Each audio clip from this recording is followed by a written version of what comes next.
দোকানের পেঁয়াজি খেলে অম্বল হয়? তাহলে আজকেই বাড়িতে বানিয়ে নিন এই পেঁয়াজি, যেটা খেলে আর অম্বল হবে না।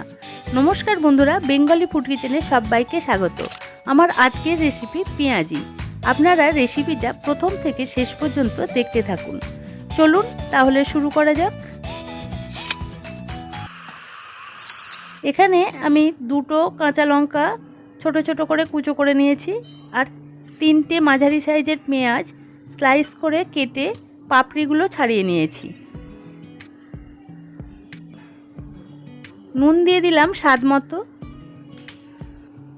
হলুদ গুঁড়ো দিলাম 1/2 চামচ, লঙ্কার গুঁড়ো দিলাম 1/2 চামচ,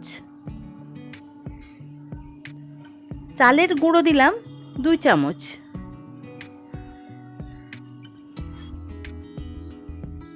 বেসন দিলাম 2 চামচ।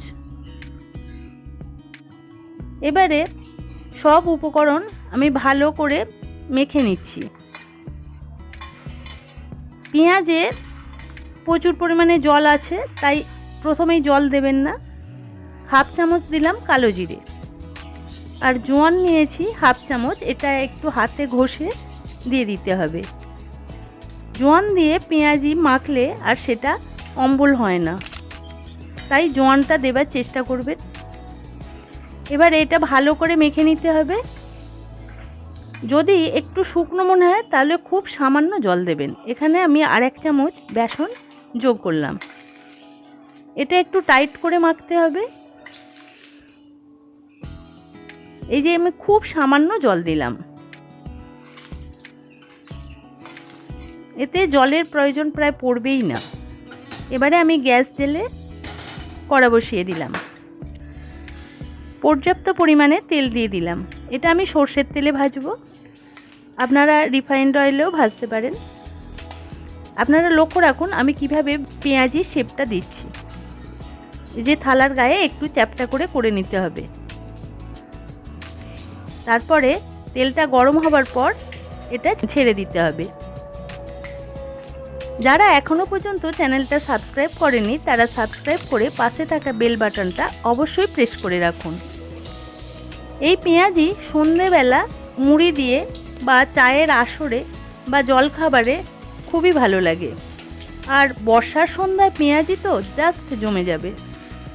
যারা নিরামিষ খান তাদের জন্যও একটা তেলে ভাজার রেসিপি আমার চ্যানেলে দেয়া আছে, বেগুনি। তারাও বেগুনির রেসিপিটা আমার চ্যানেলে দেখে নিতে পারেন। পেঁয়াজিগুলো গোল্ডেন ব্রাউন কালার করে ভেজে নিতে হবে। এই যে আমার পেঁয়াজি ভাজা হয়ে গেছে, আমি একটা প্লেটে তুলে নিচ্ছি। আমার পেঁয়াজি সার্ভ করার জন্য রেডি। তাহলে আজকেই পেঁয়াজি বানানোর জন্য আপনারা রেডি তো? আমার এই রেসিপিটা আপনারা অবশ্যই একবার বাড়িতে বানিয়ে খেয়ে দেখবেন। যদি ভালো লেগে থাকে তাহলে একটা লাইক দিয়ে চ্যানেলটা সাবস্ক্রাইব করে পাশে থাকা বেল বাটনটা অন করে রাখবেন।